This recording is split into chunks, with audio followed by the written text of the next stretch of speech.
Hi, folks, and welcome to the third annual Reach Forum for Disabled Entrepreneurship.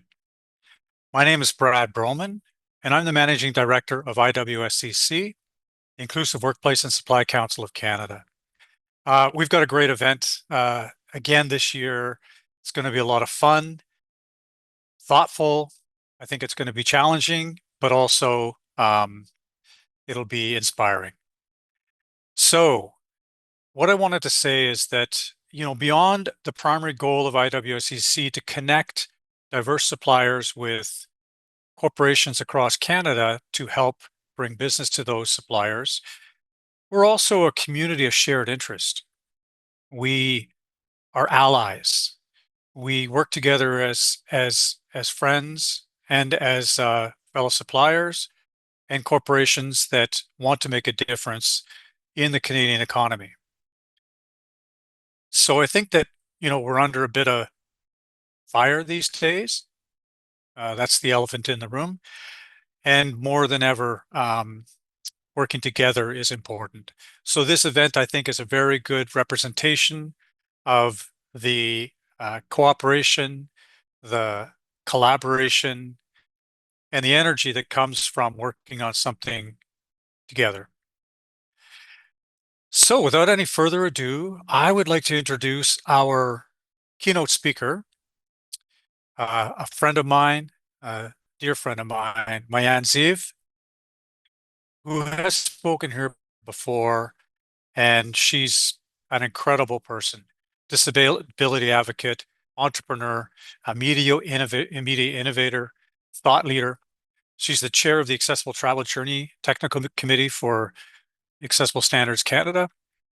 And lastly, but not at all least, she's a recent recipient of the Meritorious Service Cross, one of the highest honors that Canada gives to its citizens. Not only that, she's a firecracker. So I'm going to pass it over to Mayan to share some of her thoughts with you. And again, welcome, Mayan, and thank you again for attending the Reach Forum today. Thank you. Thanks, Brad. It's great to be here. I'm so thrilled to be back, and I want to thank you all for inviting me to contribute to this important conversation during National Accessibility Week. It's one of my favorite times of the year for many reasons, but for one, it gives us a chance to come together, a community that often we are all working in our specific areas or little corners of the world, and it's a chance to really find that sense of connection again. So thank you for the opportunity, and thank you for showing up. I mean, it means a lot to me to be in a space where people get it, people who are dedicated to continuing the work that we do and explaining not just why accessibility matters, but really focusing on how we can take things to the next level. So yes, my name is Mayan. I'm speaking to you today from my home in Toronto. I'm wearing a black t-shirt and just really straight to the point today. That's how I'm feeling, and probably going to come through in my remarks. I have shoulder length brown hair, and I think that's enough of a visual description. I'm a disability advocate. I'm the founder and CEO of Access Now. And really, I would say lately, one of the things that I would use to describe myself is really just someone who refuses to settle for good enough. That comes through in a lot of the conversations that I'm having. So I think I'm going to start with my story. I love stories. I think that stories bring us together. So let's start with why I care so much about accessibility. I use a wheelchair, and I always have. I grew up in a world that told me in 100 subtle ways and in many, many not so subtle ways that I didn't quite fit.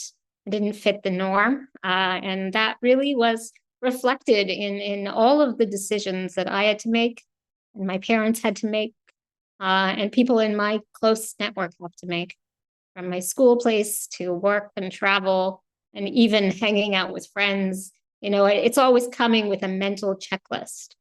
Can I get in? Is there going to be a step? Will there be an accessible washroom? Do I have to fight just to exist in this space? Those are some of the questions that I are always asking myself. And over time, I find that that mental checklist has somewhat shaped me, shaped my experience and my relationship to spaces. I've gotten so used to scanning every environment and reading between the lines on things that are said or not said, and often becoming an expert in what's missing.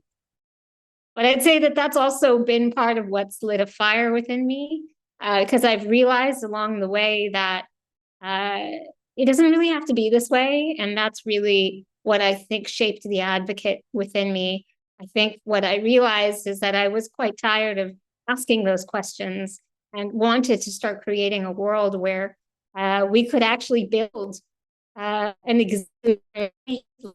And that's really what led to the start of Access Now.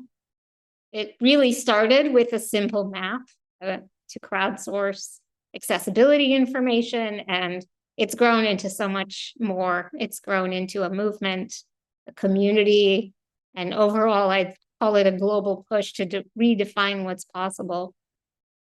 And the wildest part is that this year marks 10 years since Access Now's launch.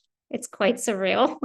When I think about where we started, it was just a handful of people, a lot of stubbornness on my part, primarily, and the belief that technology could open doors that had been closed for too long. I'm really grateful for how far we've come. And over the last 10 years, I've been thinking a lot lately about what I've learned as we kind of reach this milestone. So here are a few things, the lessons that I've kind of been collecting over my time in this role. The first I'd say is that change is slower than we want, but it's always worth fighting for. Some of the doors have opened more easily and others have taken a lot more effort to push open. But every time that we challenge the status quo, we move things forward for the next person. I've learned that community is everything, that the real power is not just in the apps or the data or the tools or the strategies, it's in the people. It's in the stories that we share and in the way that we show up for each other. This diverse community that we've built around Access Now in all of its color and diversity and dynamicism is really what gives me hope every single day. The third point is that progress is not linear. There are a lot of setbacks, and especially now we see that. There are moments where I've often wondered for myself if it's actually worth it, if we're making any change, especially when we see things that feel like they're moving backwards. But when I look around and I realize that 10 years ago, the conversation wasn't even close to where it is today. And that means that people are listening and that there are far more of us at every table. And I think my biggest lesson in kind of, what I've learned over the last 10 years so far anyway, is that you can't wait for permission to build something that matters. Sometimes you just have to start. And then you have to keep going. And even when it gets hard or you're told no, and even when people politely express to you that you should wait, it's especially then that you should continue to persist.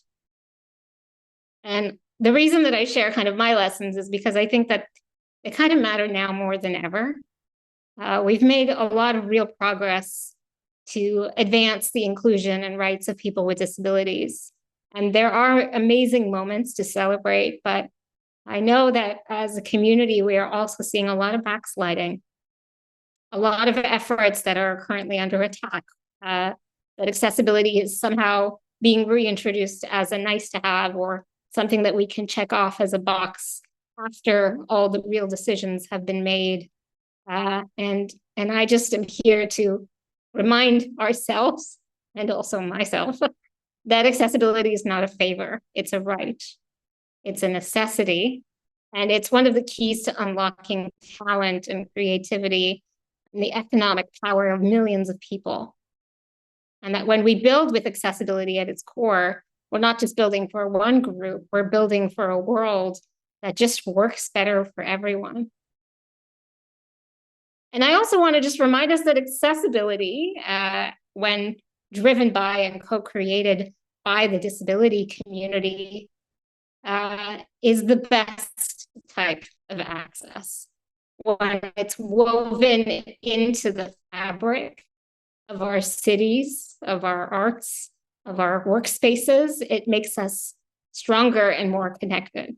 And I think one of the challenges is in where we sit now, where disabled people are still often simply asked to consult from the sidelines, invited at the end of a conversation to give feedback after all the big decisions have been made by other people. And I've quite frankly lost track of how many times I've been asked to review something that was actually already set in stone. The point that I'm trying to make here is that that's not real leadership. That's a form of tokenism, and that real leadership is in having the grace and the challenge accepted to shift some of the power dynamic. It means putting disabled people at the center of decision making, not as a courtesy, but because our lived experiences offer expertise. Having us in the room from day one, not just as advisors, not just as friends or your neighbor that you call on, but as the architects and the designers and the executives and the policymakers. And it's the big difference between asking, what do you think of this? And being empowered to say, here is what needs to happen next. I'd say that the next generation of accessibility leadership is already demanding this shift.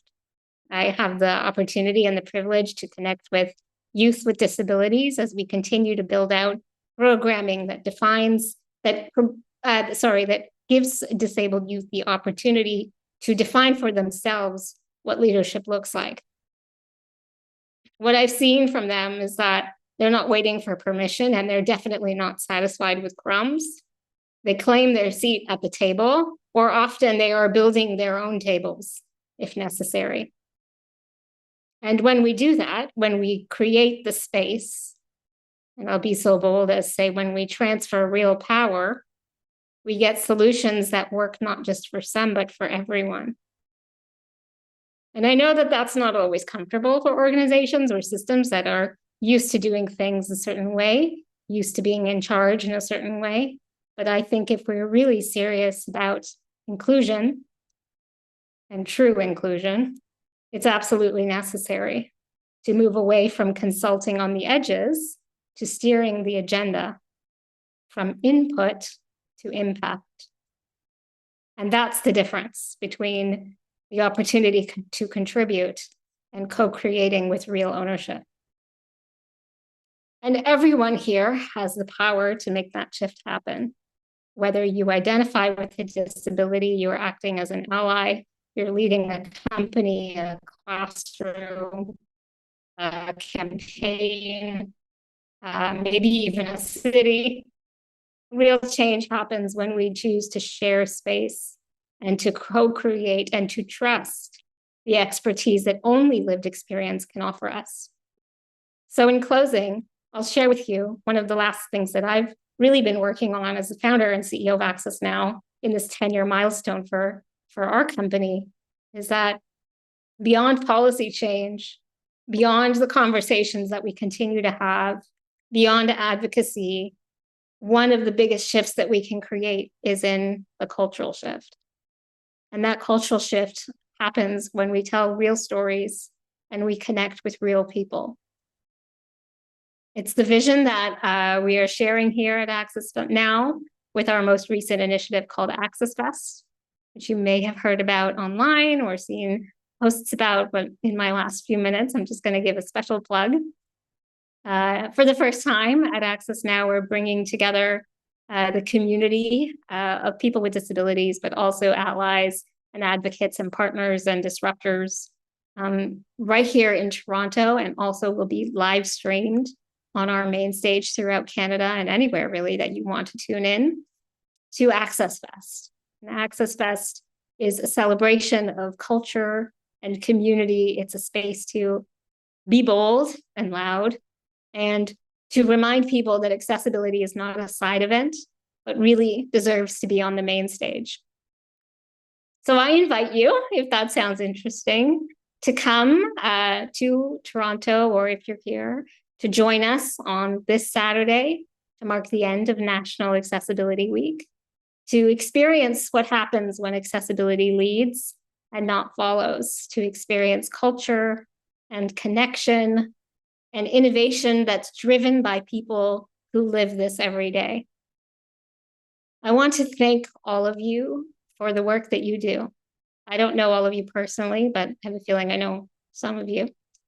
And I know that the experiences that I've shared are not just my own, that in each of your roles, as you push for equity or carve out space, work to vocalize the types of issues that we know need more awareness when it comes to access of all kinds, that takes a lot of sacrifice, a lot of resilience, a lot of sleepless nights.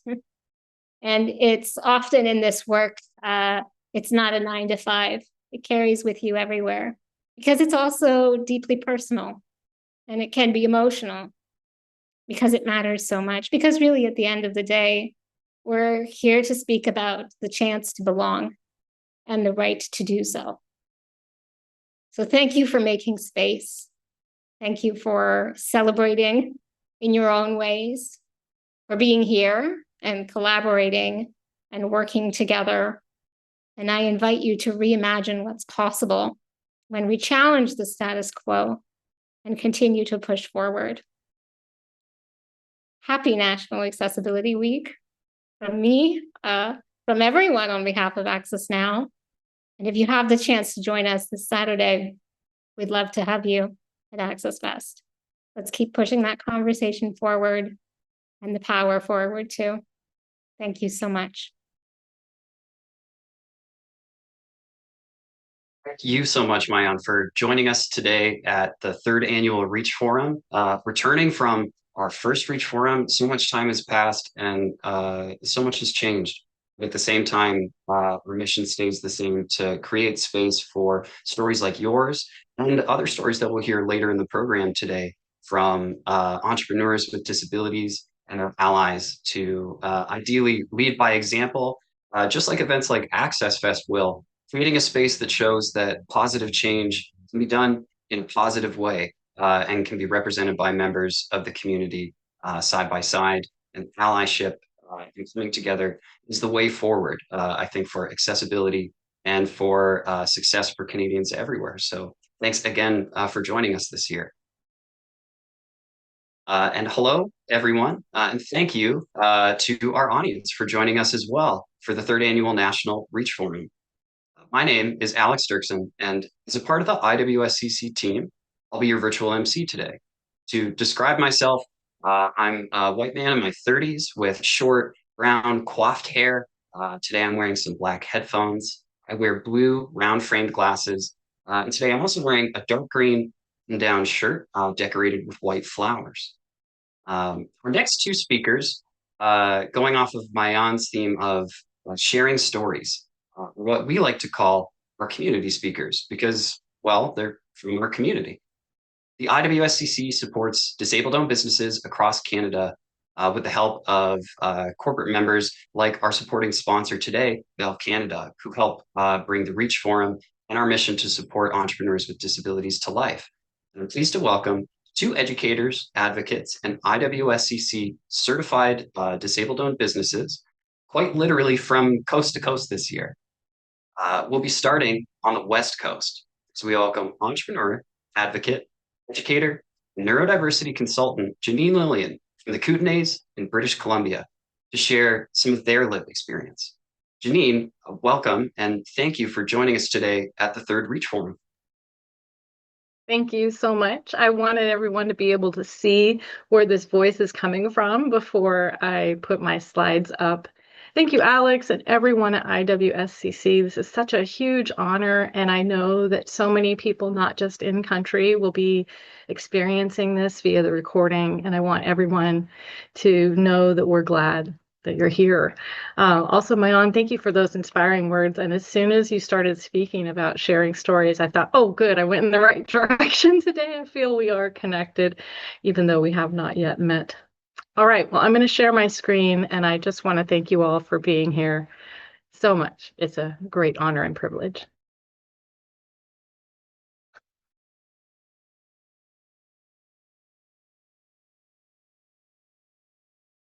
One sec.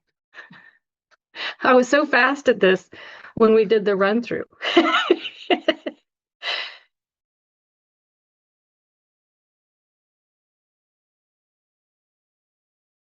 Bear with me.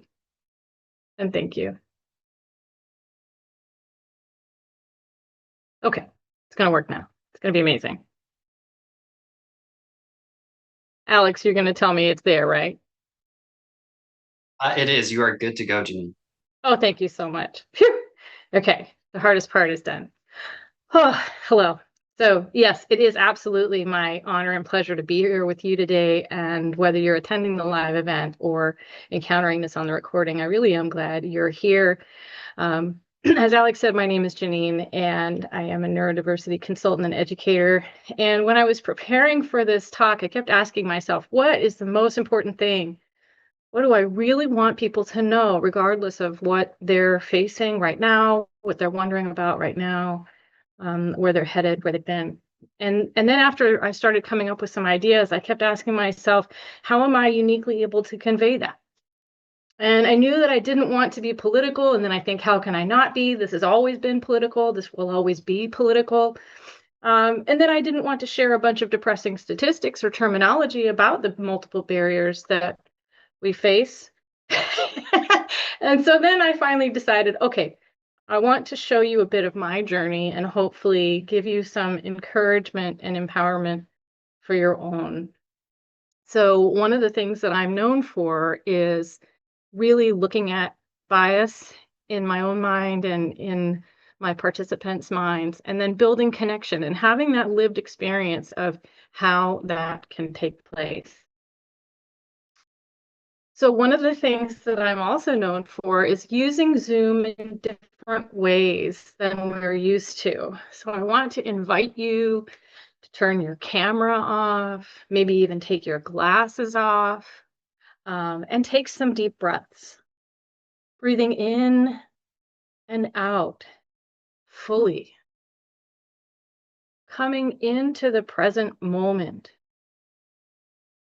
We are embodied creatures. We experience the world through our senses.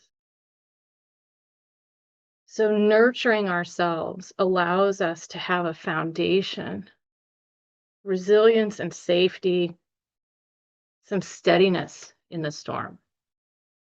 And it brings us together.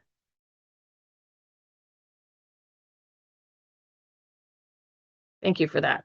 It also helps me a great deal because despite popular opinion, I get terribly nervous when I present. That's how I know I'm human. So hi, I'm Janine. My visual description for you is that I have extremely short hair, but not shaved, and it's mostly dark brown and silver. I wear black rectangular shaped glasses. I look fairly androgynous, and that's, I guess, partially genetics and partially intentional. And I'm wearing a bright coral colored button-down shirt today because I'm working with stepping out of my comfort zone, which is usually black or navy. So I also happen to be autistic. And the reason why I mention that in this way is that I've always been Janine. I've always said, hi, I'm Janine. However, I haven't said for very long I'm autistic because I didn't know. I'm currently 52 years old, and I didn't know I was autistic until I was 51. As you might imagine, that is a really interesting thing to find out. One of the things about learning this about myself is that it's kind of surprising and curious that I can still be surprised by my own mind and my own self and my place in the world. And I found out this information through a lot of rugged persistence and, as my aunt said, not settling for the status quo and continuing to be true to myself and finding my path in the world. But I want to back up a little bit because, as I said, I'm kind of known for looking at this bias, and I want to share myself with you. So this adorable picture is me 50 years ago. I was about 2. In this picture, there is very clearly a girl who's holding out a flower with a very determined fist and an extremely joyful expression, and messy hair don't care. This toddler version of me was living in a culture and a faith and a home that had extremely rigid gender roles. And my place in society, my purpose on the earth was to be a good girl and to be seen, not heard. And my value in this culture and faith and home was that I was going to grow up to be a mom and have kids. I never did that, by the way. It was interesting to come up against this in my young adulthood and my adulthood, and then to also to sort of defend myself to society for the expectations placed on me. Basically, I've always been different, but what I didn't know was that I've always been disabled. So that was an extremely interesting discovery. And I want to invite you, normally in a webinar, I would invite people to type in the chat, but I want you to just take a look at this kid and imagine a future for this kid, if you would.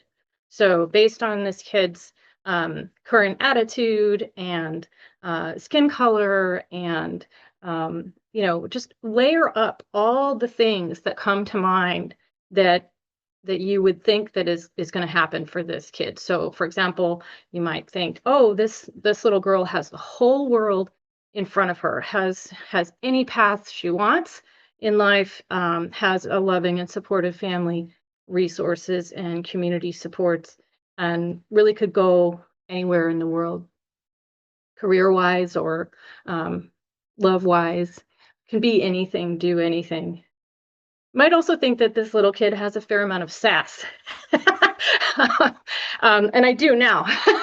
But at the time, this was a really unusual expression for me to make. And it's actually one of my very favorite pictures of me that's ever been taken.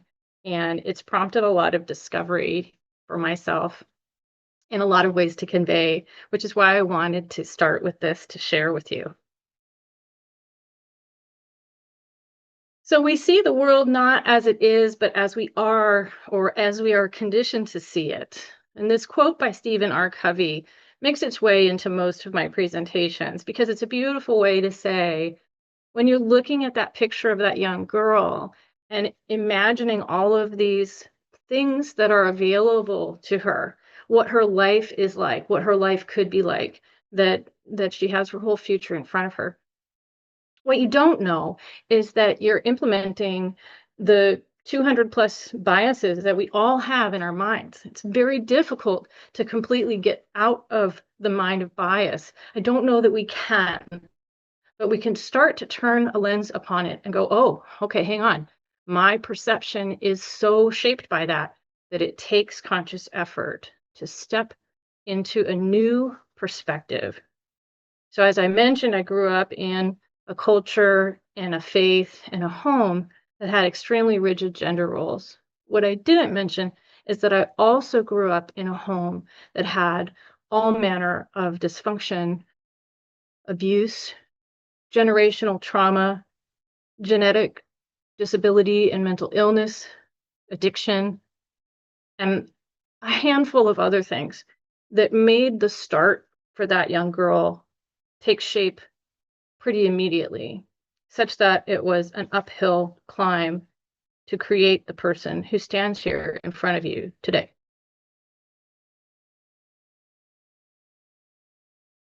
So I wanted to share some of my disability experiences with you.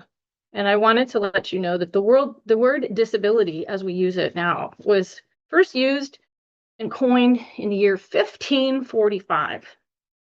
The reason that matters to me is that I'm autistic and I spend a lot of time looking at words and trying to understand better. I want to understand. I want people to understand me. I find that things are confusing. Words don't usually mean what we think they mean. And I wanted to find out. I thought that word was newer, honestly. I was really surprised. So when I was thinking about today, I knew that we would come up against some difficult topics and that a lot of us had had, frankly, really difficult experiences. But one of the things I wanted to say is that we might not walk around saying, "Hi, I'm disabled." It's certainly not a word that I've used to describe myself. And it's interesting to me how we have disability pride, but a lot of the people who are not part of that community and part of the allyship don't understand that it's not a label for us. So when I was 20 years old, I was passenger in a car that was then involved in a car accident involving 3 vehicles. And I wasn't able to walk on my own. I wasn't able to take a shower on my own. I narrowly averted being placed in a wheelchair. I walked with a cane for about 10 months. And people let doors slam on me. This experience was incredibly painful on a number of levels, but it's really where I learned a lot of empathy, compassion, and how different people experience the world in completely different ways. Also, I felt separated from society because of those 100 different ways that Mayan mentioned, that the message is you don't belong. This place is not for you. This physical place is not for you physically. Is very real messaging that we get.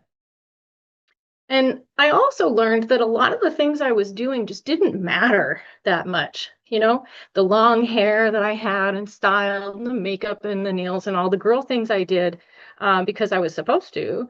And of course, the high heels and the outfits and all that stuff. It just didn't matter. When you have difficulty taking care of your physical person and moving through the world, it really allows you to drop anything superfluous. And I continued to drop those things and feel better for it. People around me didn't love it, but that was because they expected me to be a certain way, which was not myself.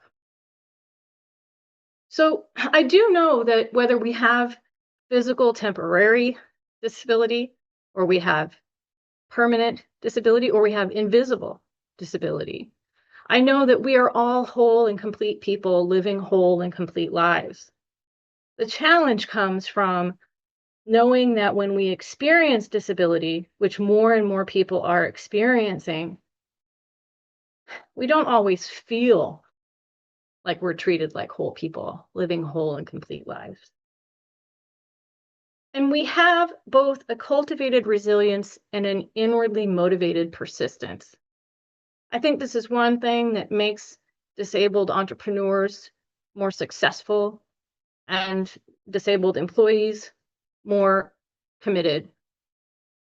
We really do have to let go of what doesn't matter, and we cut through the BS, and we will say, hey, this isn't okay. This doesn't stand. Why isn't there a ramp here? Why isn't there this? We will ask these questions. It is exhausting, and we do need everybody to participate so that we can continue this work together. No one does anything alone. But a lot of people say, oh, you're so strong. You're so brave. I don't think that that's accurate. I think I'm so resilient, and I think I'm so persistent, mostly because of the complex combination of lived experiences that I've had, the people that I've met, the people who've treated me well, and the people who've treated me poorly. All of this comes together in a life. And finding out that I was autistic my whole life, that I had an invisible disability, that I'm dyslexic, even though I pursued a master's degree of library and information science, yeah, that was hard. But we don't do easy things, and we don't do hard things. We do impossible things. And self-advocacy and self-care become vital to thriving in life, especially when we experience disability. So we have this ability within the disability. And a lot of people are very uncomfortable with the word disability, even though it's clearly been around for a long time. But one thing that I really admire about the disability community is that we don't spend a lot of time in can't. You know, we don't sit around stand around, lay around going, oh, I can't do that. I can't do this. We can't get here. This can't be done. That's why I'm saying we don't do easy things, obviously, and we don't do hard things. We do impossible things. It can be done. And we are the ones to do it. And we are inviting you to assist us and support us in this, to take up the baton and make these changes, to call out the business owners that put things in their accessibility ramps as display items, like in my small mountain town in the West Kootenays, to do your part, to help where you can, to understand as best you can. So Howard Thurman says, don't ask what the world needs. Ask what makes you come alive and go do it. Because what the world needs is people who have come alive. I dedicated the first 25 years of my career working with kids and teens and supporting families and educators. And when work was scarce, or when I wasn't able to do the work that I felt I was called to do, when times were hard and when I wondered if I'd ever find my way, I came up with a personal mission statement. I've refined it over the years, but my current personal mission statement is to make the biggest positive impact that I can wherever I go each day. And together with that photo of me as a toddler, just wanting to share, wanting to give joy and to be known and to feel the joy of connection, that's how I gauge my success. That's the metric I use in my work. When I was trying to find out what I should do, I'm autistic. Now I know this. What's important and how am I uniquely positioned to address that? So we saw how it started, and now this is how it's going. And in the photo, there's a somewhat recent picture of me with my very, very short silver and dark brown hair, black frame glasses, a pretty androgynous face, and a not frown, but a resting face. A lot of people ask me to smile all the time, and this is what I look like when I'm not smiling, which I just look plain. And I have a shirt on that some friends made for me using the same colors and font of a game that I can't stand called Cards Against Humanity. And the shirt says Janine for Humanity. It really couldn't be more true. So in my business plan, I outlined how I would have a successful and sustainable business without using social media, without traveling, and without paying for advertisement. My business advisors didn't think I could do it. And now they see that I can. People find me in two ways. Either someone they know who cares about them sent them to me, sent them some resource I made, some link that they found, or they found a webinar and they realized there's a different way of doing things. There's a different way of thinking of neurodiversity, of looking at us as we have so many positive aspects that are part of this package, and that I am here to help reduce stigma, increase awareness, and foster inclusion, accessibility, and pride. And one of the ways that I've always gone about being an educator when I was working with kids and teens or working with adults is by using myself as an example. So I thought, okay, I should continue with that because it seems to work. So by using myself as an example in this work, I'm able to illustrate the positive aspects of being neurodivergent.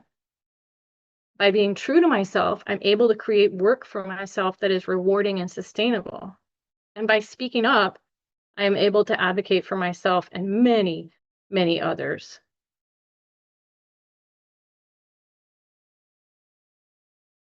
So I've been in business for just over a year and I've had incredible results. And one of those results I've had is connecting with and collaborating with the IWSCC. This quote from me is, I've learned that joy truly is an act of resistance, that self-care will save the world, that protecting our peace is just as vital as activism, and together is the only way forward. And I want to invite you to take a breath. I want to invite you to use Zoom to actually connect, to have difficult conversations, and to feel as though you are in the room, because we can. And as Mayan said, technology can help us get to the next level. We can actually connect and collaborate and create these changes. And then what an amazing thing will be our result. So I want to invite you to connect with me. Here's my information. Also, you'll find it through the IWSCC.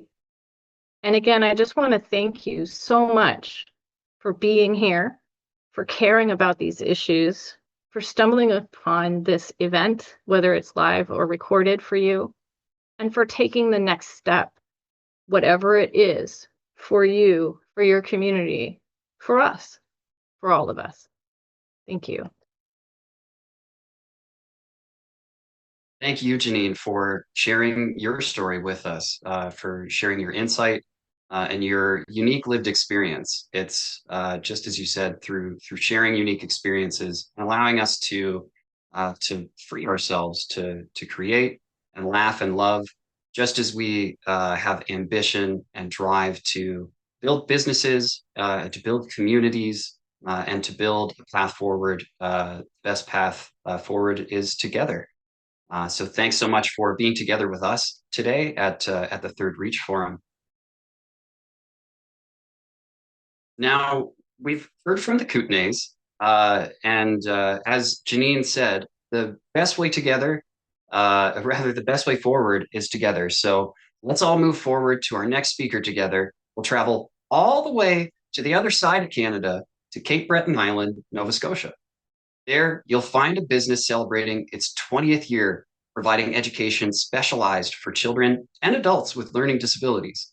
Today, we're proud to welcome another IWSCC certified supplier, the President and Executive Director of Learnability, and our next community speaker, Michelle Aucoin. Michelle, thanks so much for joining us today and sharing your experience. I'm looking forward to hearing about it. Thank you, Alex, very much. So my name is Michelle Aucoin. Good afternoon, everybody. Thank you so much for having me here. And I have to say, it's been just an absolute pleasure listening to both stories, and I'm interested and really excited to share mine. So before I begin, I know I should say that well, I'm over 50. I have brown hair, light brown hair that's curled, and all you can currently see black with over my floral dress. And so I want to begin by telling you a little bit about my intention for today. And so I am, as Alex mentioned, the founder of Learnability Educational Solutions, or Learnability as we call it. And my goal today is to kind of talk about the perspective of somebody who has an invisible disability, who also works with students who have invisible disabilities. And I want to kind of embrace the idea of going back to basics, which is something that we talked about as a group, many of the speakers before this session started. So I live with epilepsy. I've built a business. I work in education. And so I navigate systems every day that aren't necessarily designed for people with disabilities. And so my goal is to kind of invite everybody to think a little deeper about that. And so I'm going to share my screen, which I kind of haven't yet. One moment.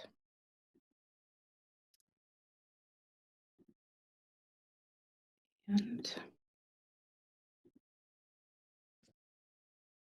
I believe, and somebody can tell me different. Yes, Michelle, you are good to go. I'm good to go. Beautiful. Okay, so this is me. And what I want to do, as I just introduced myself, I'm going to share a little bit about my epilepsy journey. So basically, one afternoon when I was 9 years old, I woke up in a hospital and my family was around me. They were calling my name, but I did not understand where I was. I didn't understand what was happening to me. And after the disorientation wore off, the pain didn't. And I found out that I'd had a seizure. I'd never had a seizure before. I'd been out with my friends and my friend's mom, and basically I had absolutely no recall of this whatsoever, but I had the seizure, and from there, the decision was made to take me to the Children's Hospital in Halifax. I was 9 years old, and initially, the testing that they did discovered that I had this cloud on my brain, and of course, the assumption was that this was a brain tumor. And I had two young parents who were informed this, and of course, they were prepared for the worst. But in any event, more testing. They were given. The good news is my mother will often say that it was manageable because it was epilepsy. And although the diagnosis, she felt good about the diagnosis, there were other things that they were told, like the fact that I would never have a job. I would probably not graduate high school, probably wouldn't graduate university, definitely wouldn't have children. And my parents made the decision to put me on medication, manage symptoms, and take me home. And so this is my actual life. And now that I look at it, I'm emotional, and I wasn't. But so it goes that my family, they didn't underestimate me for sure. And what they did is they supported me. And I have a beautiful 26-year-old, a 28-year-old marriage. And as you can see, amazing friends and family. And if you didn't know, and if you didn't see me seizure, you have absolutely no idea that I have epilepsy because my disability is invisible. And so I always find it interesting. It's happened to me many times where I've been talking to people and they discover that I have epilepsy. And they'll say, "You don't seem like someone who has epilepsy, or you don't look like it." And I really never know how to respond to that. I generally refer them to seizure first aid. That's kind of my go-to there. My and the thing is, seizures are dangerous. And I've had dangerous seizures. I've had, my injuries, but the last one I had really, I had a really great treatment plan and changes to medication that, although you don't see them, I have side effects and I manage them just like anybody with an invisible disability. They have their things that they must manage that other people don't see. And so for me, I've built them in as a person with a disability that runs a business. I've built those in as an employer and being my own employer, to how things work for me. So disclosure, which I think is a really important part of my discussion here today, is it looks different for everybody. And I always say that despite no one, well, it depends. Some people will say that they don't feel that disability has defined their life or that their diagnosis has. My diagnosis has. It's absolutely defined my life.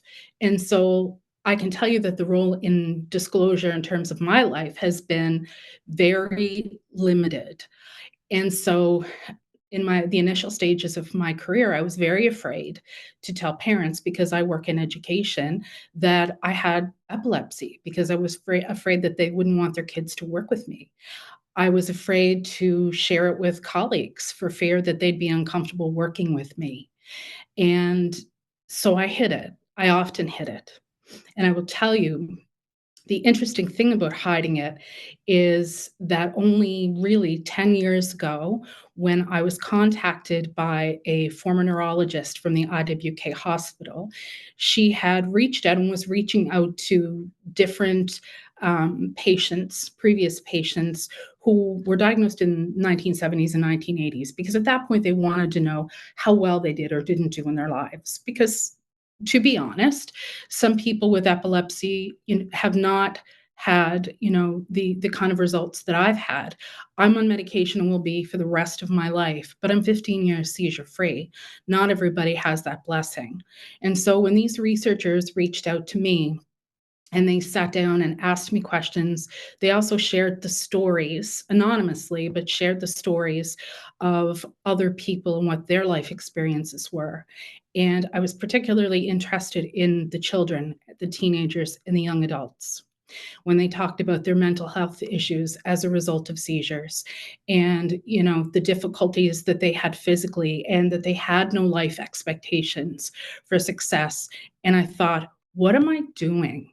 I have worked with children and adults at that point for 20 years, providing intervention, providing one-on-one support, and helping them to be successful in school with their particular disability. And I wasn't helping or advocating for youth and teens and adults with epilepsy. So it completely changed my perspective on the fact that it was time for me to be more upfront and honest about disclosure. Again, it's different for everybody, but that was my story. So this is my company, those are my people, and that's my experience as far as learnability goes. I started it in 2005, and as I said, my history, as I just mentioned, I had a 20-year career in education. But at the time that I started to disclose more about my disability, but it was 20 years ago this July that I made the decision to take the education that I have and turn it into a business. I'd relocated back here to Cape Breton. I'd lived in Halifax for years with my husband and our new baby at the time. And I made the decision to come back to Cape Breton to raise him here amongst our family and start our business, because people were looking for supports for their children or for adults who had disabilities, and there wasn't quite that service here. And so the one thing I wanted to make sure was that diversity and equity and inclusion were built into my business. They weren't buzzwords. They weren't just words that were designed for my employees. They were words that we incorporated not just as language, but as action. And I always say there's language versus action when it comes to focusing on and providing for people with learning disabilities, epilepsy, any type of disability, physical or invisible, in any event. So what I did was I tried to create a welcoming space, and we did the important things in terms of action, like creating accessible lesson formats, supportive communication, working with the parents, working with students, whether it's a new diagnosis, whether it's children struggling to read. Regardless, it was about making everybody feel seen and supported by listening and questioning and assessing to create that space. What I have seen over the years, and I've personally had a disability for over 40 years. I've been in the field of education for 30 years. And I know that, the discussion around disability now is that more seats are coming to the table, and there's a rise in what we hear and see as far as disabilities go. But I've seen some different things as well. So yes, there's, we've seen that, but I see different types of evolution and transformation that also has created some saturation and misunderstanding. So here's the most interesting thing that I've encountered. DEI not being referred to as diversity, equity, and inclusion. DEI being referred to as a word. So people believing the DEI are letters that work together to make the word D or DEI or die, because they think it's a word, and the word means having something you need, a diverse, whether it's some sort of diversity in terms of culture or disability, and just getting something because of it. That's an issue. And that's education that we need to change around that.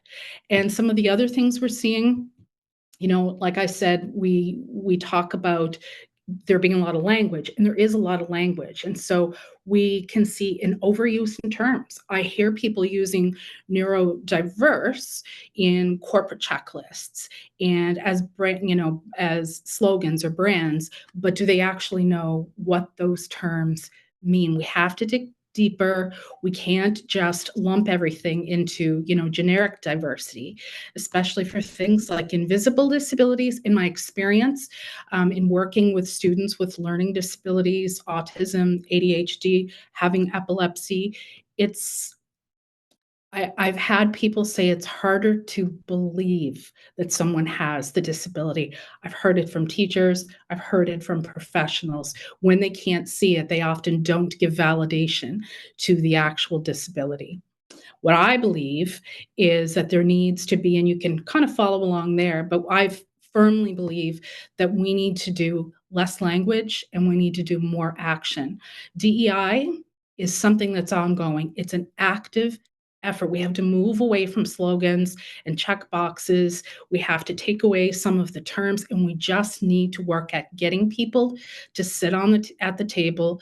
And when I talk to companies, because as you know, as a business owner and somebody who has the certification of the IWSCC, and I have WEB certification, and what I often see are these checklists and discussions around DEI, but I don't see the actual people sitting at the table. We've learned as a company, blah, blah, blah. These are the things that we need to do in order to make sure DEI is in place. My feeling is, okay, where were the people that sat with you that actually have those disabilities so that you could find out from them what they truly need being a part of your company or being a part of the classroom? I want a perspective to change in terms of educators. I want to see educators start to use the term, which might sound ironic. I want them to start using DEI in schools. At this point, when you talk about students needing supports for their disability, let's say it's autism or ADHD or learning disabilities, schools generally want assessment and then they provide accommodations. It's not the key. The key is, yes, assessment is great, diagnosis is great, but it's equity. Equity is key. It doesn't matter if everybody gets individual supports. It matters that each person gets the support that they specifically need. Without that, it's not it doesn't work. All students aren't included. And I mean, this is the same, in terms of corporates and businesses, what have you. But I also think it needs to be added into the school system as well, universities, colleges, so that we know that students, they need equity as much as we need to see equity in jobs. And equality and equity are two different things, because equity is giving somebody what they need. And it's not a cheat, it's not a privilege, it's just leveling that playing field. So through my particular lens, and what I've done and what I've learned, and especially as somebody who works with students with disabilities as well, invisible disabilities, I believe that we need to create things that are around people and not systems. But here's what I would say for sure that I've definitely learned and I look at it kind of from three perspectives. If you're an educator, you need to learn how to create flexible teaching, understand how equity works, understand that inclusion doesn't just mean we've had the student assessed and we have a diagnosis. It means, what do they actually need to be functional in a classroom? For a business owners, they need to understand about inclusive hiring, and companies need to actually have people at the table who have an impact on the structures, the policies that they develop in order for individuals to be able to access the supports that they need. But for individuals, and I'll say this about myself, it took me a while, like I said, to find my voice and be really honest about the fact that I have a disability. But I also know that there's another part to that. And that is, we have to be patient. I'm completely open to people asking me questions about having epilepsy. I don't expect that they have to know what it means, and I don't expect them to know what accommodations I might require. And I tell that to parents, and I tell that to professionals and other people that I work with as well, that the individuals, ourselves, themselves, also need to be patient. We can be teachers as well as, expecting that somebody from hearing us, from listening to us, can also provide the accommodation that we need. So when I started Learnability, I created stuff for me. An environment that worked for me. I have all kinds of little accommodations that people don't know that I put in place every single day. But it works. It works for me. And I know the people with physical disabilities, I know people with invisible disabilities have to do the same. They put things in place that even though they may ask for some accommodations, there are other things that they may do that you don't even know that they have to do. So, call to action. I love call to actions. I have some, I suppose, first, think about who you're not seeing or hearing. Are there people in the room that, okay, we're saying we're providing a welcoming and safe space for people to be able to share or disclose, but are you really? Are you giving people the opportunity to feel that they are safe? Have you brought them to the table? I can tell you that these are the things I believe will lead to that. And the first is to listen. Absolutely listen. And with listening, it's the importance of bringing that lived experience into DEI. Do not create policy without people in the room who've experienced what it's like to have a disability. And less language, more action and empathy. And this is me.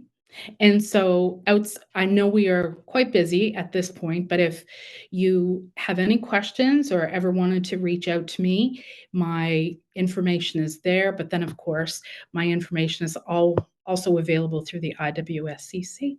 Thank you all. Thank you, Michelle, for sharing your experience with us.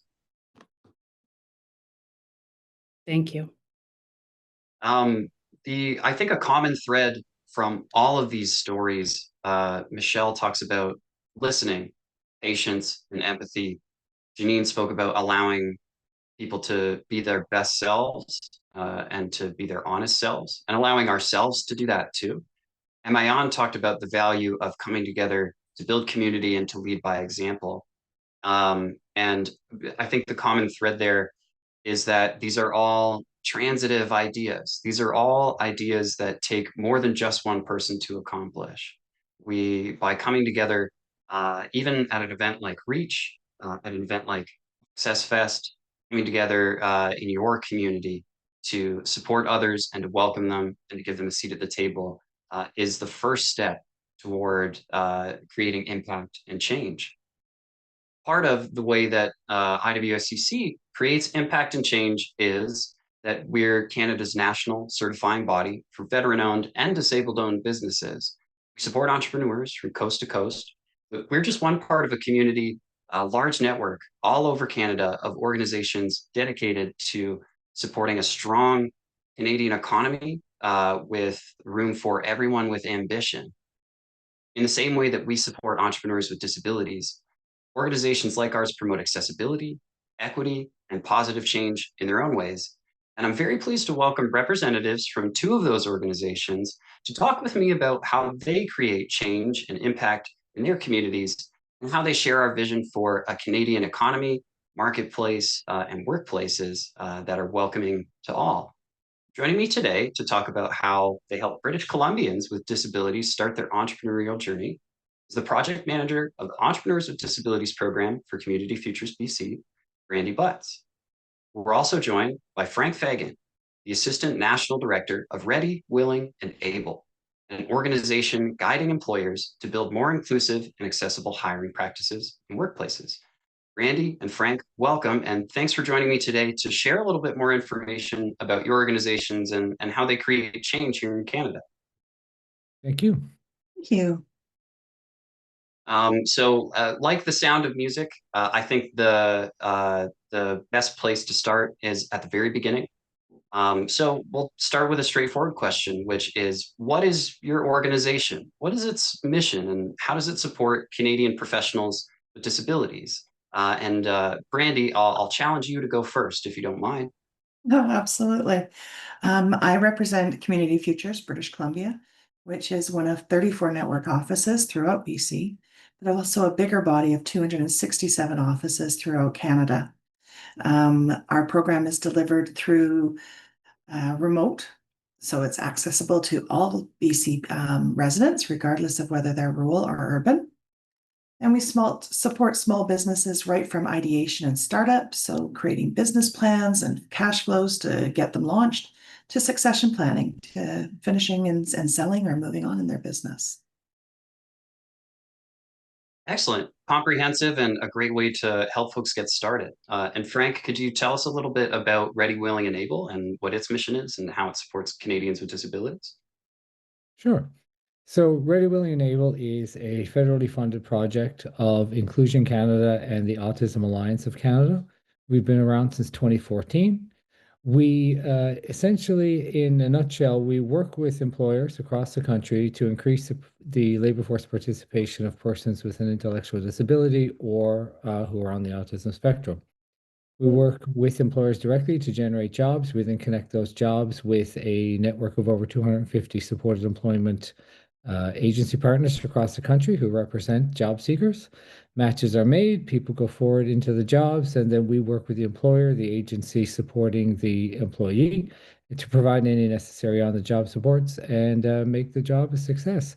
These are all competitive jobs. None are carved or special or anything like that. It's going through the same standard HR processes that every other employee goes through.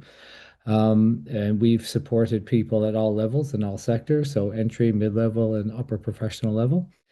Beyond that, we also support persons on the spectrum or with intellectual disability in their post-secondary studies. So our agency partners connect with us, and we will provide any necessary supports to help them through that academic journey.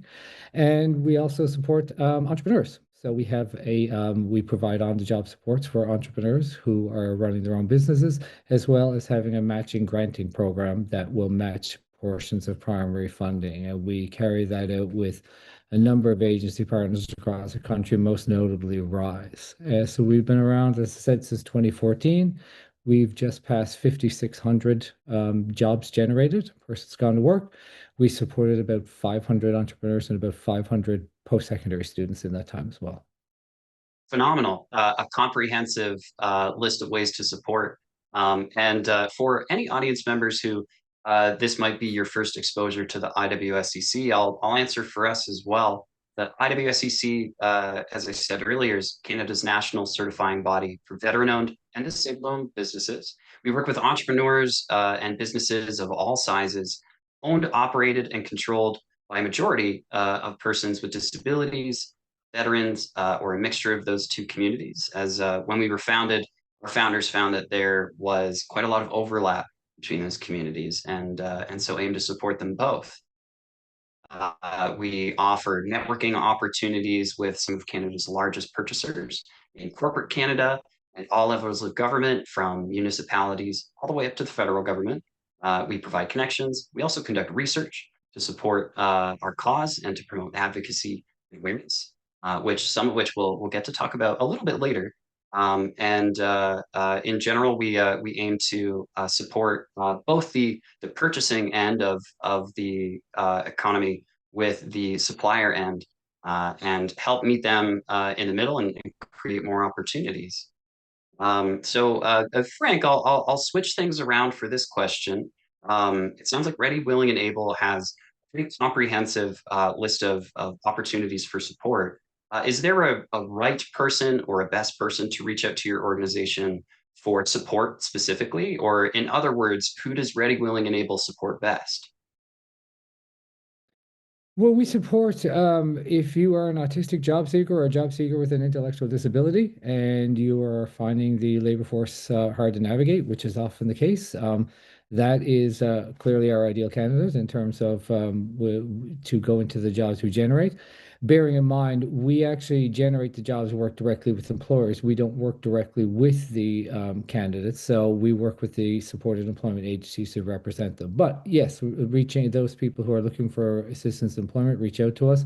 We'll certainly connect you into our supported agency network, and then hopefully you may benefit from the opportunities we generate. Likewise, if you are a autistic post-secondary student or post-secondary student intellectual disability or an entrepreneur from those populations as well, we can connect you into those agency partners, and then working with the agency partners support you. So, we represent and work with over 500,000 incredibly skilled and talented persons of sort of all walks who are looking for all different kinds of things, all different ambitions and dreams and all that. So there's no one right person, but if you are on the spectrum or you have an intellectual disability and you're interested in these things, yeah, please reach out. You are the right person. You are all the right person. Excellent. Brandy, in the case of Community Futures, I realize you represent Community Futures British Columbia specifically. So maybe in the case of your network, and if you're able to provide a little information for Community Futures Canada for our audience members, who's the best person to reach out to Community Futures in BC or in other parts of Canada to seek support? Well, we've been working with entrepreneurs in the Entrepreneurs with Disabilities program for 40 years now. And the people that we see come through to echo back is everybody. It's you. We have very easy eligibility requirements. So it's self-identifying as somebody with a disability or an ongoing health condition. We don't require medical information or documentation. There are entrepreneurs that are living with a disability or ongoing health issues. We're helping to navigate barriers to employment and entrepreneurship to help grow and launch businesses. So whatever business stage that you're operating in, it doesn't matter if it's a small enterprise or an incorporated larger business, to have that viable business idea. And that isn't a viable business idea based on finances or how much you're going to contribute. It's a viable business opportunity that you believe in and that you can provide information and support that this is something that you can do. And we help support you to get to that part. Has to show commitment to launching a business and the desire to be an entrepreneur. And in other words, I guess for those supports is that we're here to meet you client driven where you're at, to really have that active listening and empathy and respect for lived experience. And that we know that the people coming into the program, the participants, are the experts. They're the experts in their disability. They're experts in their business. And we are here to support and encourage and empower. Excellent. Both representing, large, I suppose all three of us representing national communities of ambitious entrepreneurs. Ambition and entrepreneurship really go hand in hand. If they were a Venn diagram, it would be a circle. So great to learn about more resources for those folks. One thing that I also like to learn about organizations like ours and who kind of share our vision is other ways to get involved. There's often pathways for allyship, something we've talked about a lot today, and for community building, not necessarily for the persons who the resources are for, but for other resource providers, for mentors, for educators, and for employers to get involved. The IWSCC, as I said earlier, we conduct research as one of our side efforts to promote awareness, to promote accessibility in the Canadian marketplace. We also like to help share stories and education from our business owners and from outside of our community through webinars and other learning opportunities. And last but certainly not least, we love working with organizations like Ready, Willing, and Able and like Community Futures to find opportunities for partnership and to improve the network. You can't be all things to all people, but together we can accomplish even more. So are there pathways to getting involved with your organization for allies, for mentors, for volunteers, or for educators? Brandy, we'll flip the script again and I'll ask you first. Sure. There's lots of ways to be involved. We have another program through Community Futures BC called MyCF, and that offers workshops and webinars to participants, entrepreneurs, right across the board. And we're always looking for people with lived experience and the skills to present webinars and workshops. So that's certainly one way to reach out and to be part of sharing that expertise and that knowledge. All of our Community Future offices, including CFBC, are volunteer driven by a board of directors. So certainly reaching out to your local rural CF office or directly to the CFBC community if you're interested in being part of that that board of directors and becoming actively involved. We rely a lot on our volunteers and couldn't do the work we do without them. Partner organizations. I loved what Janine had said about becoming an expert on filling gaps. And we need to work with each other collaboratively to fill those areas. And we learn so much from our community partners. So always looking for those ally positions there. We believe in a community-driven solution. And so the contributions of professional and lived experience, that's what collaboration and contribution co-creates. Excellent. And Frank, are there ways for allies, for volunteers, for educators, or other resource providers even to get involved with Ready, Willing, Able to help support your programming if it sounds like something that they're interested in supporting, or a community where they want to make impact? Well, I suppose our chief allies that we're looking for are the actual employers who we work with. So if you're an employer and you want to hire more diversely and you want to tap into this labor pool of incredibly talented people who don't always get the opportunities they should rightfully get, then we want to hear from you. We want to work with you. We want to show you how to hire more inclusively, how to diversify your workforce, how you can sort of walk the walk, not just talk the talk. Also, beyond employers, if just Canadians in general, support businesses that are inclusive, demand that the businesses you do business with are inclusively, that they reflect the communities they are a part of. If you are at work, make welcome the employees with disabilities who may not have the same opportunities you have had and have not had the same experience in terms of an employment trajectory. So those are the ways I think principally people can be involved and be supportive and really contribute to this. Beyond that, of course, too, is, as I said, we have a network of supported employment agency partners right across the country. We're always looking for community partners. The more community partners, the richer it is, the more we can spread the message and sort of collaborate together. So in that sense, reach out. We have team members and offices in 30 cities across the country, so we're not that difficult to find. But I would say, reach out directly, and we'll find a way to make your passion work. Right. It sounds like the name Ready, Willing, and Able, I think, it brings to mind that attitude that Canadians are ready, willing, and able to go to work, that they are capable.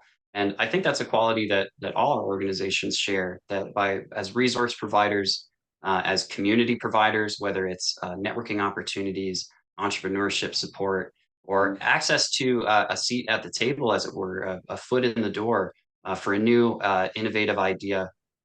We provide that because we know that there are folks across Canada who their only limitation really is their access to those opportunities, that Canadians with disabilities are just as capable of the ambition, innovation, and the creativity that goes into creating a business. And similarly, I'm reminded of what Michelle shared earlier about listening and offering patience. And it sounds like in many cases for Ready, Willing, and Able, for the IWSCC, who we work with, our corporate membership, again, large purchasing organizations in corporate Canada and in our government. And I'm sure it's the same vision for Community Futures, that we offer patience, and we encourage allies and folks who want to work with these communities to listen and to learn from lived experience, to work with them a little more. As a supplier diversity organization, IWSCC can sometimes be viewed as a form of favoritism, or say a guarantee to work for entrepreneurs, when really we have that same attitude. We know that we don't need to offer them that guarantee. All that we're doing is giving entrepreneurs a chance to share their ideas, network their business, and again, to get a foot in the door. So we've talked a lot about outreach and about community. So maybe another straightforward question as we're coming closer to the end of our time for this section is what is the best way to contact your organization to get connected, to access resources, to volunteer, or to learn more? We'll share a little bit of information in the chat, but I wanted to make sure I gave you both an opportunity to share it live during the event as well. So Frank, what's the best way to reach out to Ready, Willing, and Able? Well, as I said, we have offices in 30 communities across the country. So we're always we're poking around somewhere. We're not hard to find. I would recommend people go to our website, readywillingable.ca. There's a contact form there. If you reach out, we can certainly get you connected in. There's a variety of routes in, as I said, our team members there, and as well as we have what's called autism outreach coordinators working in a number of cities who do proactive outreach to participants and to job seekers and students who are looking for support. So there's different routes into RWA depending on what you're looking for and what you're interested in. So whether you're interested in getting support to go to work or to hire, the best way is to go to the website, readywillingable.ca. There's also a French equivalent. Contact us through there. I'd also like to say we have an online resource hub, a very large one called theinclusiveworkplace.ca, as well as there's a French equivalent to that. I would visit that. It has a huge variety of resources, all free, all downloadable and e-learning for employers, for agencies, and for job seekers and those who support them. Everything on there from some of the basics about on-the-job support to how agencies can help you. Some of the latest things we're exploring is how AI is now assisting those with disabilities in terms of their interaction with the labor force, et cetera. So either visit theinclusiveworkplace.ca for resources or readywillingable.ca to contact us directly. Great. And Brandy, for folks who might want to learn more about Community Futures or reach out to you, what's the best way to do that? Best way to reach us is through the website first, which is communityfutures.ca. There is a tab there for your office finder. So if you're looking for your local office, it'll help you and direct you to that location. For further information about the Entrepreneurs with Disabilities program and other accessible entrepreneurship services that we offer, there is a tab under our services that will list all of those. You can contact directly through edp@communityfutures.ca. And of course, we have our social media channels such as LinkedIn and Instagram and Facebook. And I believe you'll be putting that out for the participants of this webinar. Yes, we will. You find folks watching today should find that information in the chat.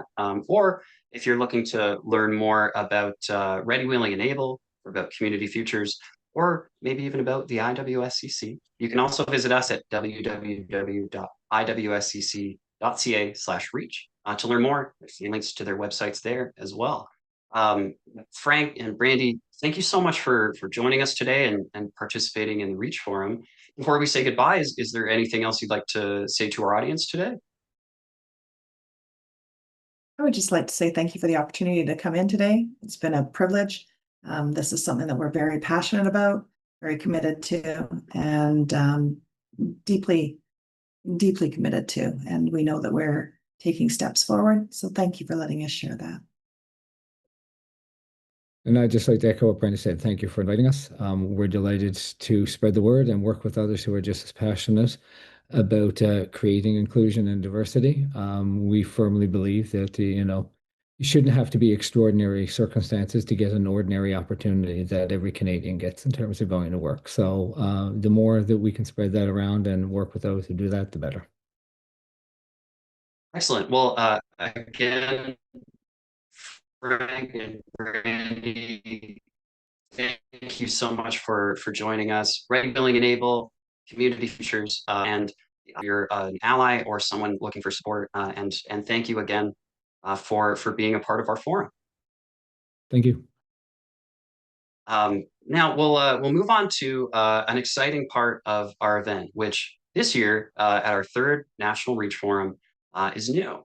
announced last year, the IWSCC wanted to find a way to recognize members of our community. When we hosted the first Reach Forum in 2023, it was to create a new space to share conversations and to promote awareness. In the third year now, we wanted to take another step toward recognizing the achievements of the communities that we support. That desire became the Reach Awards, 3 awards dedicated to different parts of the IWSCC community. We're pleased to share also that this year's awards, lovely custom engraved transparent trophies whose shape evokes the maple leaf, are supplied by another IWSCC certified supplier, ProWorks Engraving and Signs. Please also check them out. You'll find a link to their website on our website as well. Now, those 3 awards that I mentioned earlier are the Community Impact Award, dedicated to the allies who support entrepreneurs, professionals with disabilities across Canada. Corporate Member of the Year Award, dedicated to an IWSCC corporate member, those large purchasing organizations who work with us to work with more disabled-owned businesses and involve them in their supply chains. And of course, the Certified Supplier of the Year Award, recognizing businesses in the IWSCC disabled-owned business community who not only have achieved great success, but who go above and beyond and create impact in their communities as well. It's my distinct honor to start us off by presenting the Community Impact Award, dedicated to our friends, peers, and allies who share our mission and support entrepreneurs with disabilities. Although there can only be one winner, I'm excited to take this opportunity to recognize all of our nominees, each one of whom creates impact for disabled-owned businesses in their community and beyond. Our first nominee is Dawn Campbell. Dawn's accessibility journey, is inspired by her own experience as a woman with a disability. And what started as a desire to support others has become a 25-year journey in the name of accessibility and breaking down barriers. Dawn has supported school boards, government agencies, private organizations, and more through a network of allies she's built through participation in committees and boards like the Touchpad Pro Foundation and the Region of Durham's Accessibility Advisory Committee. Dawn believes not only in an equitable future, but an economically resilient one that recognizes the competitive economic value brought to the table by disabled-owned businesses. Our second nominee is Jordan Hunsberger from Boundless Accelerator. A longtime ally and supporter of IWSCC, Jordan and Boundless work closely with disabled-owned businesses and other diverse enterprises through programming like their Idea Fund, empowering ambitious entrepreneurs with funding and mentorship. Jordan's passion and dedication represents the shared vision at Boundless Accelerator of an economy where all Canadian entrepreneurs have the opportunity to thrive. By removing barriers, lifting the burden of inequitable access to resources, and championing diverse business owners, Jordan and Boundless help to level the playing field in Southern Ontario. Our third and final nominee is Jonathan Marriott. As an advocate and professional grounded by the lived experience of neurodiversity, Jonathan has spent their life navigating systems that overlooked, oversimplified, and excluded. Through their work with Access Now, Jonathan leads both national and international collaborations that amplify community voices, increase visibility, and improve accessibility and economic inclusion. Jonathan also creates impact by participating in a range of professional committees and advisory roles. From the national stage to the local, Jonathan works closely with partners in government and industry to shape more inclusive policies and programs for Canadians and persons with disabilities beyond our borders. So I'm very pleased to announce that the winner of this year's and the first ever Community Impact Award is Jonathan Marriott. Congratulations, Jonathan. The work that you do, not only with Access Now, but with an incredible wealth of committees, advisory boards, and other opportunities to create impact, whether it's on the small scale or the international, we believe was worthy of recognition at this first ever Reach Awards. So congratulations, Jonathan.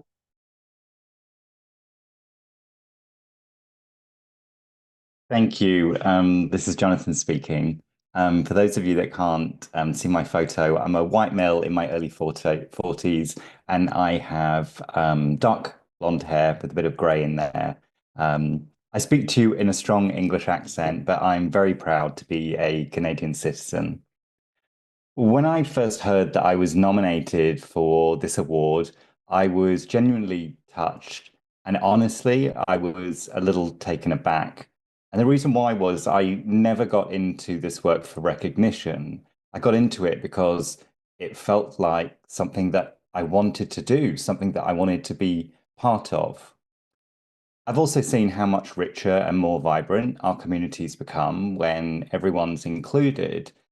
And I've also seen how the barriers that get introduced, whether they're physical or systemic or attitudinal, the list kind of goes on, make no sense when you really stop and consider them and reflect on them.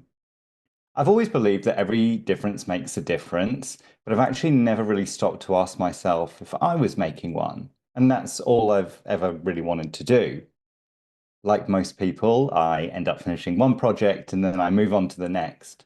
So to be nominated for something like this, it really made me pause and it made me reflect and think, well, maybe the work really is having an effect. And if that's true, then that's the part that means the most to me. It's about knowing that change is happening. I'm really grateful that I get to do the work that matters to me and to our community. And I'm really thankful for the chance to work alongside others who approach this with the same heart and the same drive, whether they're advocating or designing or challenging the systems like we heard today, or just pushing forward despite the barriers that people face every single day. So to my fellow nominees and everyone who continues to show up to do the work, you inspire me, you fill my cup. I'm so grateful to work alongside you. I'm very thankful to be nominated and I'm really moved to receive this award. Thank you.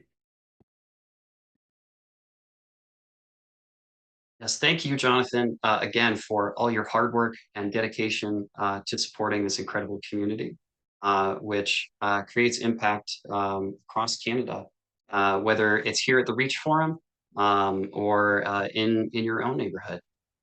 I'm pleased now to hand things off to Mr. Brad Broman, our Managing Director, to present our next award, Corporate Member of the Year.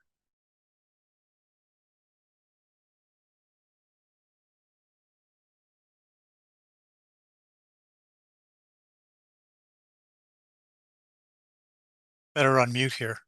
Thanks again, Alex. And, you know, I'm profoundly thankful for the support of the corporations that sponsor IWSCC and take their time and hard effort to help bring our community together. And, you know, the nominees that we had this year, they, like many of our members, you know, they share a commitment, obviously, to diverse suppliers and diversifying their supply chain to find the unique talent in the companies across Canada that just happen to be run by people with disabilities, but are in fact incredible parts of the fabric. They also, you know, share their understanding of this community, and they know and seek out the strengths and competencies of those companies across the country. And they truly are allies of our movement. I'm obviously convinced that we could nominate many of our corporate members that all do great work in the community, but we had to come up with three. And the three that were chosen include Brampton, Canada Post, and the City of Toronto. I want to draw attention to each of these companies for the good they do with our community as well as with our organization. You know, Brampton, relatively new member, highly energetic, positive, very involved member of IWSCC and our educational efforts. They're always showing up. They're creative. They're a connector for the community. And above all, they deeply support the diversification of their supply chain. Canada Post, and by the way, that the nominee representative was Jody Houston that we heard earlier, was not able to make it. The second nominee, Canada Post, represented today by David Hunt, has been from the beginning a thought leader, not just in the Crown Corporation sector that is very active in the diverse supplier movement, but all the corporate sectors regarding diverse supplier diversity, to the research that IWCC has been involved in. Canada Post has been a supporter from the beginning. They have a tangible commitment and a meaningful investment in bringing suppliers along and into their fold. They're a huge purchaser across the country, and their work with the supplier, with the diverse supplier community is clearly visible. Lastly, City of Toronto, represented by Alyssa Nienhuis, they have a total and active commitment to our community for many angles, beyond just the regular seeking out diverse suppliers to work within their supply chain, which they do a great job at. And we know that because they are one of the organizations that shares with us a monthly list of all of the contracts that have gone to diverse suppliers. And it's an impressive effort every month. They also do some interesting things, very creative things that help to lift our community up even further. I'll give you one example, a committee that I participate in, which was formed a number of months ago by the City of Toronto to help bring opportunities that are coming to the City of Toronto via the FIFA World Cup that takes place next year, to help work with the community of supply councils to bring worthy, great suppliers to the opportunities that are coming with that huge event. These are just some of the things that the city is doing that are really, really trying hard to make a difference for disabled and veteran-owned businesses under IWSCC, and we are truly grateful for all of them.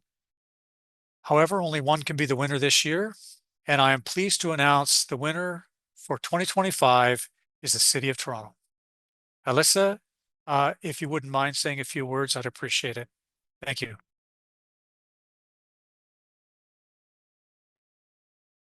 Wow, I'm speechless, especially after sharing those beautiful words and accolades of my other nominees in this category. It's especially touching to be recognized, for the city to be recognized in this way, as supplier diversity continues to be an incredible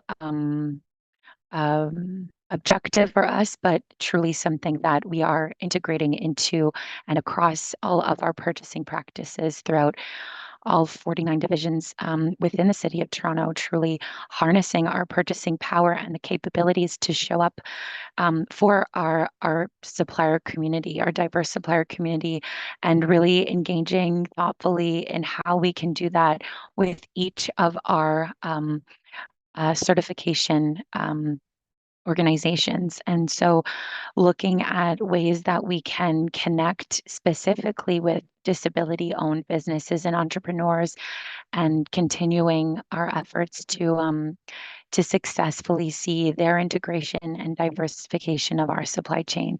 So really, this is such an honor and a privilege to even be recognized, but to share this with all of the other nominees is how we continue to grow, because really we are inspired by the community at large, by the ways that different organizations take on this objective and create those innovative and creative solutions to continue to lift up and engage with our diverse supplier community. So we're so, so happy and honored to be here, so privileged to share this space and to continue to work together and collaborate in ways we can meaningfully engage with our diverse supplier community and create that sustainable impact.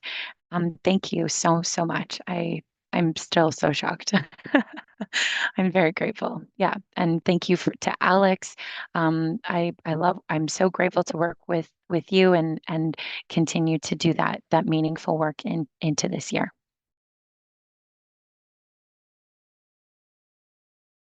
To say, we of course have an incredible time working with you as well, and we're very proud to have this opportunity to recognize your dedication and your commitment. Next, for our third and final award, the Certified Supplier of the Year, I'm pleased to introduce another IWSCC team member, our operations manager, incredible point of contact for our community, and one of the most hardworking members of our team, who I truly look to as a mentor and a friend, Jennifer McGee. So welcome, Jennifer, to present our final award. All right. Oh, hello there. Pardon me. I did need to move my camera a little bit. I'm doing dual roles today. I'm in with the attendees, and I am also going to be showcasing our Community Impact Awards. So I wanted to introduce that. The 2025 Reach Forum Community Impact Award is given to an individual or an organization who has contributed greatly to, sorry, for the certified supplier.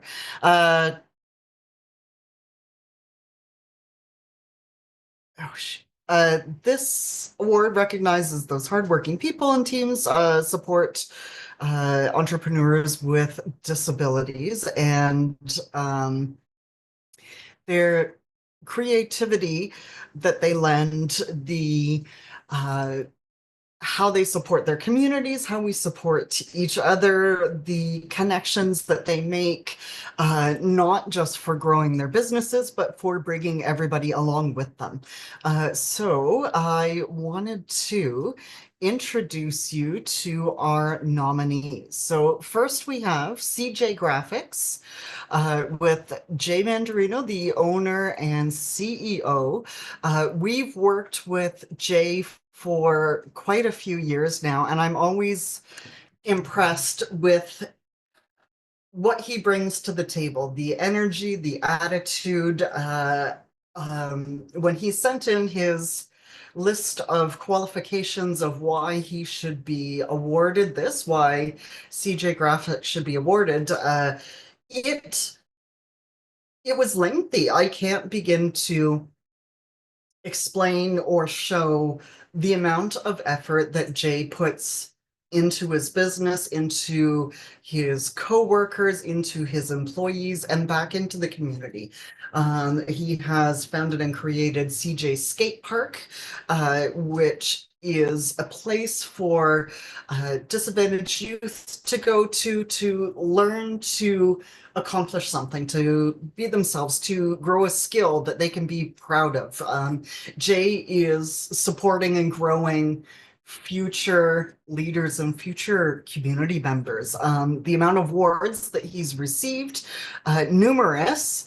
I only was able to pick a couple of them because Jay really does what he says that he does. So he's got Leader of the Year by his peers in print action, and in 2019 he received a Lifetime Achievement Award for this. He works with over 100 charities, supports many individuals, truly making a difference, helping others, as well as autistic programs, CNIB for blind and vision impaired, the Bob Rumble Center for the Deaf, and working with deaf and hearing impaired individuals and many others. Okay. And then next, Rachel Urbis, who is from iMindify. She's one of our newer suppliers, psychoeducational facilitator and operations manager. Rachel wasn't able to be here today, but her partner Bradley is here in the audience. There's too much to say. Rachel is a disabled business owner. She started in coaching and teaching. She's got a lived experience with disability. She is granting us a profound, authentic understanding of stigma, empathy, and the innate challenges faced by individuals with both visible and invisible disabilities. Because she's got the real world experience, she knows the stigmatism that goes along with it. So she's engaging in our first line responders in with the OPP and and I know that she's worked with City of Toronto, and so she's supporting the businesses that support all of us.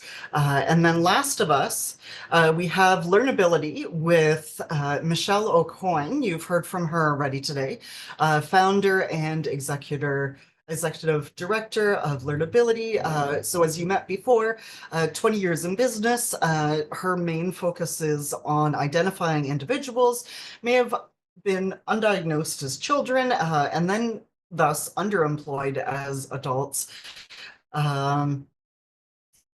She's got awards and accolades. She works with Learning Disabilities Association of Nova Scotia, Learning Disabilities Association of Canada, and for her, the success in what she's doing is about continually pushing past perceived limitations. She's making meaningful connections with diverse humans and seeing the tangible impact of the shared knowledge within the communities. So it is, and the winner is, after all of that, and it was quite difficult for us to choose between everybody, plus all of the other suppliers that we've known throughout the years that we've worked with closely with, and new suppliers, new connections that we're making. So I wanted to introduce the Reach Forum Certified Supplier of the Year, Michelle O'Coin with Learnability. And Michelle, I just, if you wouldn't mind sharing a few words for us, congratulations. Oh, wow. I really wasn't expecting it. Wow. This is wonderful. This is really, I suppose, particularly impactful because it's not just an award for, I go to work every day and I do a job. I have a job that entails going to work every day with a team and doing our best to try to, make a difference in the lives of the children and the adults that we work with, kids and adults with barriers who need to overcome them in order to be successful. So 30 years of being in that career has been amazing, but having it acknowledged by the disabled community is really impactful. And I cannot tell you how grateful I am for this. And to all of my team, all of the kids that I've worked with over the years, to all of you, to the IWSCC, and of course, my family, I really, really appreciate this award. It's wonderful. Thank you. Thank you, Michelle, for, of course, your hard work and dedication.